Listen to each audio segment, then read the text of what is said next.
Hey everyone, welcome back to the channel. I'm Carshénah with versefilmsproductions, and we're doing something just a little bit different today. We're doing a cooking show with bacon.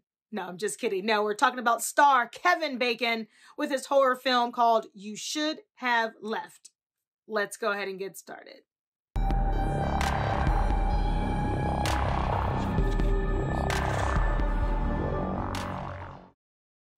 Kevin Bacon is no stranger to the horror film genre. He starred in Store of Echoes, Hollow Man, of course, the 80s classic Tremors. So he is a footloosing guy all the way through each and every decade, whether it be action, whether it be comedy, whether it be psychological thriller, or whether it be this horror genre. So You Should Have Left, done in 2020, produced by the Bloom House. That's right, Jason Blum. So that means it's going to have some high production value. It is not one of those sort of like undercover horror film. Actually, it is an undercover horror film because right now it's streaming on NBC on Peacock. So you can go find it right now. And it is free. So you don't need the Peacock Plus to stream this film, but go ahead and check it out and let me know what you think. Now, getting that out the way, it stars Kevin Bacon, Amanda Seyfried, and it really is sort of a psychological drama. It's got sort of its jump scares. It's got sort of its, I'm coming out of the water, with my eyes in gray, you know what I mean? Like those type of deals to show that they're a ghost. But other than that, it is not as so scary as you would think. What's scary in this movie is the anger that Kevin Bacon displays. That's even scarier. And it's not even just anger management or I'm getting hangry type. It's like, he has it in him to do all these horrific things, but it's never shown. And so that's what I love about this film because it keeps you guessing. It keeps you like, ooh, he's going to get mad. Oh, girl, you better run. Ooh, he's going to get really mad at the townspeople. Ooh, you better close up shop. Like those type of things we think of when we see Kevin Bacon. Like, we don't see him as like a mass murderer. We don't see him as someone that's like stalking. We just see him in this sort of demeanor where he's angry. And when he gets angry, you don't know where he's going to go. He's going to teeter to the good or teeter to the bad. And in this case, it's happening to him. And because he has all this pent up anger, this movie is a good one to watch. So let's go ahead and continue with the synopsis. So Kevin Bacon, Amanda Seyfried, they also have a young girl, which is about 7 years old. So a little girl. So, it's a happy family of 3. The opening scene, you see that sort of that swanky G5 pool where it's outside, but it's overlooking like the hills of Malibu or the hills of California, something swanky, but it's really nice. He's sitting down. He's all like, look how preppy I am in my shorts. And he looks all so cute and handsome, but he's hearing sort of this mantra, sort of de-escalating his day. Like he's got these anger management or he's got something that's de-stressing him. And it's like, the rain in Spain is great today. He is de-stressing his day, and we want to know, well, how much stress is Kevin Bacon under that he has to listen to these unstress on tapes? You know what I mean? Like to unstress your life on these tapes that he's listening, and then as soon as his wife gets out of the pool, it seems like it jolts him because he's just like, I'm doing better. But then, you see like the happy couple, sort of like a Hallmark sort of opening. Their little kid, she's playing like a hide and seek, like a peekaboo. They try to go find her. Such and such and such and such. So it appears to be sort of that type of opening. Something's wrong and it hasn't built up yet, but it's coming. Then the very next scene, you see Kevin, he's going to a movie set. Well, the wife, Amanda Seyfried, is a star, is an actress.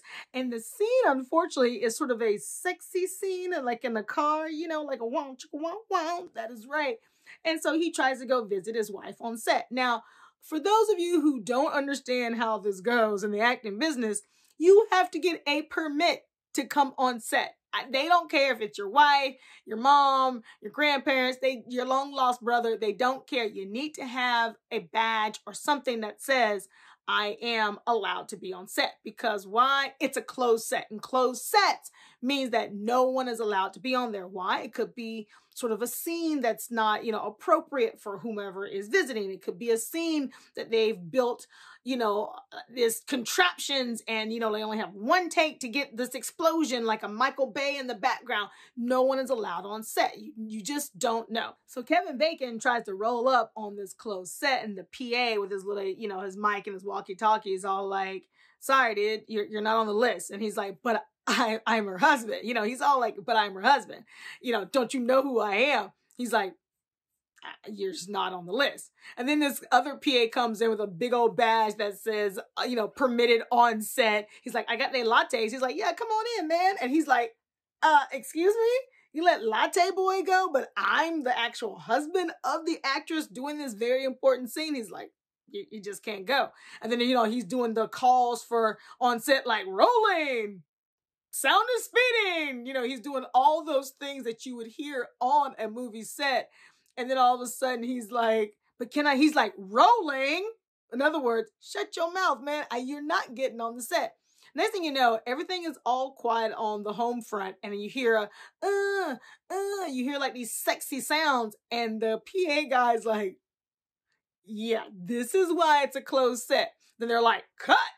And then the guy's like, are you serious? And he's like, hey, that's what today's on the agenda is. It's doing a sexy scene. So he has to hear this sexy scene over and over and over while not being permitted on the set. And it's quite hilarious because that's what happens in real life. And unfortunately, if you have a spouse in the entertainment industry or someone that's in the entertainment industry that is kind of sort of like on that A-list, maybe the B list, not the C list, but the A or the B list, they are doing these types of scenes and they don't want their significant other to hear exactly what they're doing, which is understandable. I mean, I wouldn't want to have my husband listen to me doing the sexy times in a backseat of a car with all these men gathered around, watching what's going on, and he's just standing there. I mean, that's just disrespectful, you know what I mean? Unless he's open and he's cool with it, then it's all good. But really, who is good with that? Says no one. Next scene is he's at her trailer and she's like, oh my God, I told them that you should be able to be allowed on set. That whole standard, like, I told them. And he's like, mm-hmm. And she's like, oh my God, I can't believe Jerry made me do those scenes. I mean, it was all raunchy, but at least it was filmed very well. It seems that type of like, she's talking about her day, like it's an everyday thing. And he's just like, uh-huh. So you already get that dynamic that he is very uncomfortable with what she does. However, she's trying to make him comfortable by just making it like a nonchalant type of it's no big deal type to do. Then, it goes on where they're like sort of on this sort of lookout, this makeout hill. And then she's doing exactly what she's doing that she did on set previously with her husband in real life. And then all of a sudden he's like, let's get away. And she's like, oh, I got this thing in London. He's like, great, let's get away before you have to start filming again. So of course, who's going to pass up an invitation and go, to England? I'm not, hello, mates. You can invite me anytime. I know that was like the worst impression, but you know what I'm saying? If someone invited me to England, I would be like lock, stock, and two smoking barrels on my way already. You know what I mean? My mask on, like my glasses and my goggles, all that ready to go. If someone's going to invite me to this nice swanky house, which was found on this rental place, and it's a great house. They're driving on the countryside of England. It's beautiful. It's blue skies. It's not raining, by the way, because England is known for their dismal rain, but it's not raining. It's beautiful. And they come upon the house, and the house is massive. The house is just like an Amityville nightmare, like just ate up the Amityville house. I mean, it is massive and it is beautiful.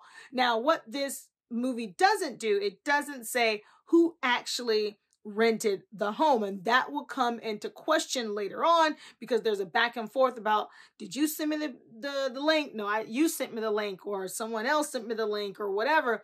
No one knows the wiser who actually found this house. Well, we find out sort of, on and on and on. that the house finds you. So it really wasn't them. It was the house that found them because there was something calling. It's like a house that draws people in whatever situation that they're going through. So next thing you know, he's de-stressing. He's looking at the house. The house has got like a million light switches on. It's got these hallways that are like elongated. The hallways are really, really long. And then next thing you know, like their kid is running around and she's doing like the kid jumping on the beds and stuff. She gets in these nightmare dreams and she's having like these like prophetic dreams, you know, like what's going on with dad and whatever, I'm scared.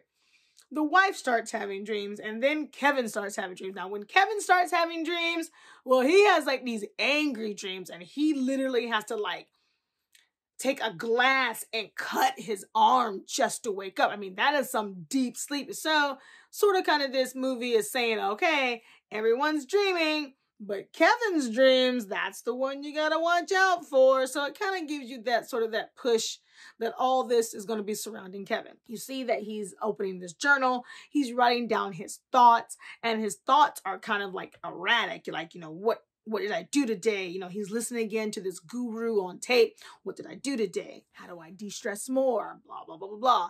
And of course, what we also see is the wife, played by Amanda Seyfried. She is always on her phone. Now, if you're on a vacation home and your spouse or your significant other or whomever that you're with is on their phone constantly, I don't care what job it is, it's annoying. Yeah, put it away. And it's also kind of stressful to be always typing, always looking, always this, when you've got this beautiful home that's, you know, that you're in, that you're living in, at least for the time being, and this beautiful countryside, and you're just always on your phone. So it's an addiction. Put it away. That's your disclaimer for the day. Anyway, so he's watching her. Then he's like, you know, hey, I'm just going to go into town. I'm going to get some foods or whatever. So he goes into town. Amanda and the kid, they're like jumping through the forest. The kid's being rowdy, like what kids do. You know what I'm saying? She's like testing the boundaries. And then all of a sudden she's like, why is daddy angry? And she's like, what do you mean? Why is everybody mad at daddy? And she's like, well, what do you mean? Like this kid is asking all these like adult questions, like what's going on? What did daddy do? And so Amanda's sort of female instincts kicks in this modern sense where she's not hiding anything from her daughter, but she is going to tell her like it is because she doesn't want her to think ill of her father or ill of what's going on. She's like, daddy went to trial. And she's like, you know, of course you tell a kid like somebody went to trial, they're like, a trial? What's that? So she's explaining to her that daddy had a first wife. So now we're starting to get somewhere. Daddy had a first wife. Daddy's wife died. We're starting to get somewhere. And there was this huge trial. Okay, we're still going. And daddy has a lot of money. So, you know, you're putting all this together and you're like, got it, done. I can see where this is going. The anger, the trial, the first wife, now the new trophy wife with the cute kid. We get what's going on here. But do we though? Do we? We think we do, but do we? So they come home, he comes home, and then she's like, Daddy, I'm sorry for you. And he's like, what do you mean you're sorry for me? It's because he has the looks, you know, those parental looks where you look at the other parent like, did you say something? You said something? Why you said something? Anyway, she said something, and he's like, I thought we were going to talk to her when she's a little bit older. And she's like, well, she asked point blank, so I told her point blank. Like, ain't no time to be doing a ruse, a red herring in this situation. She asked, I told her, it's all good. So now that the cat is out of the bag, we're trying to find out if Kevin's anger with all the rest of these emotions, did he really kill his first wife? Because what the movie describes is that, you know, she committed suicide or she did something to herself and he, you know, found her that way.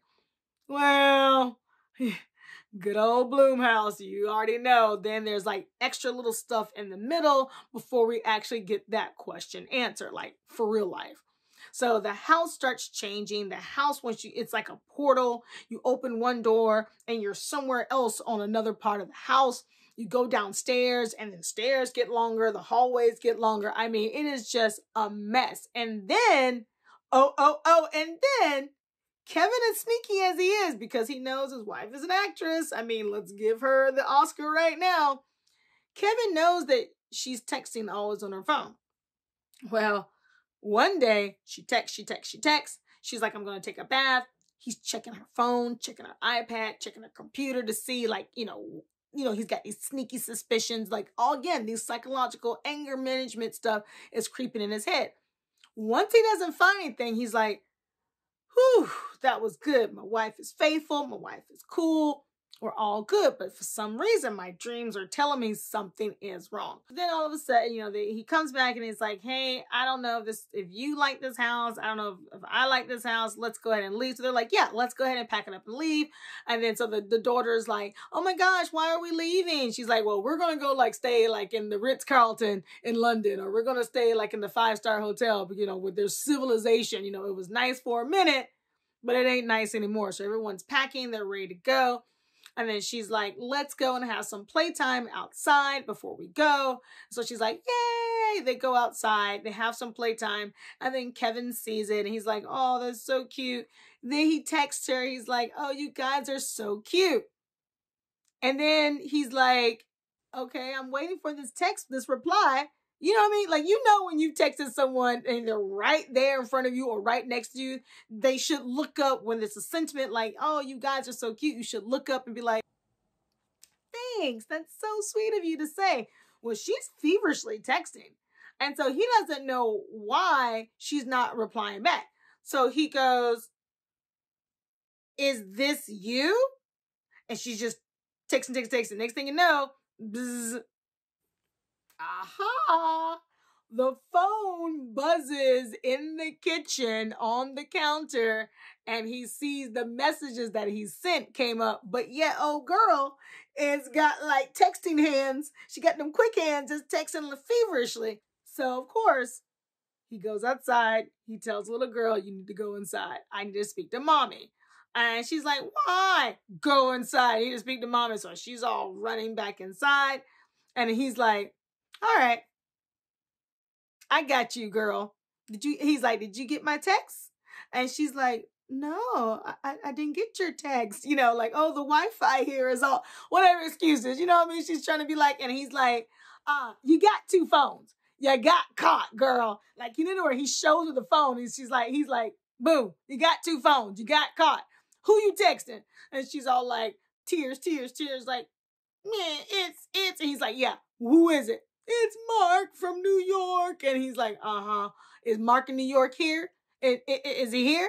Is he up in here? And she's like, no, he's in New York. He's got meetings. I don't care. He got meetings in New York. Is he here in the house? Because somebody wrote in my journal.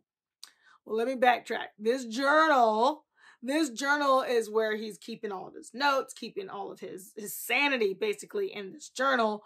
And he needs to be aware of this. So, and the journal is erratic. It's got all this writing.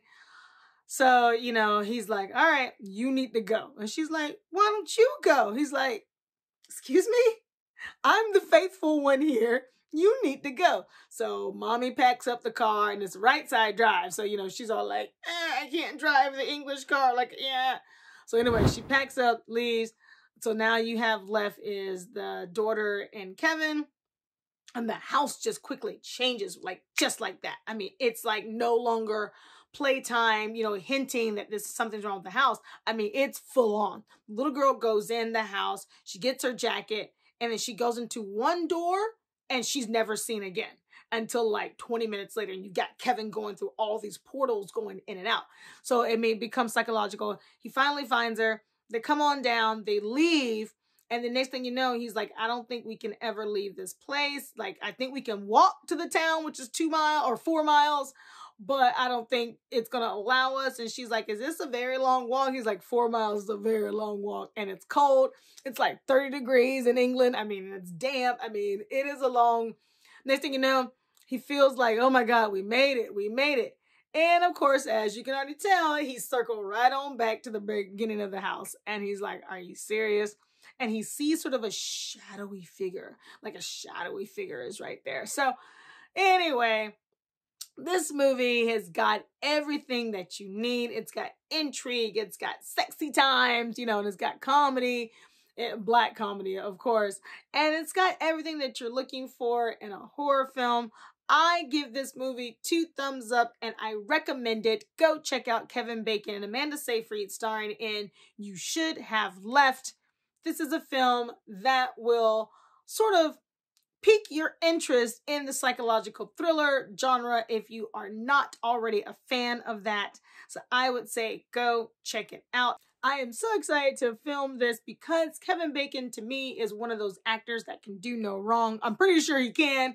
But as far as the hits upon hits upon hits, again, from Footloose to Stir of Echoes, to, all these other films in between, Kevin Bacon has carved out one of the best careers in Hollywood to date, and he's just a nice guy. So I'm rooting for all of his films, and I would go check out a lot of his film titles, and so should you. I'm also 1 degree of Kevin Bacon, having done a TV show with his wife, Kira Sedgwick, as well as casted Kevin Bacon so long ago in a New York play. So I am so excited to say, yes, I am 1 degree of Kevin Bacon, also knowing friends who've starred with Kevin Bacon. So I'm really excited to give him my love, my props to all of his movies, especially his horror film. So anyway, guys, thank you so very much for watching. I'm Carshénah with versefilmsproductions, and I hope to see you soon on the next Cooking with Bacon show. Just kidding. Hope to see you guys soon. Take care.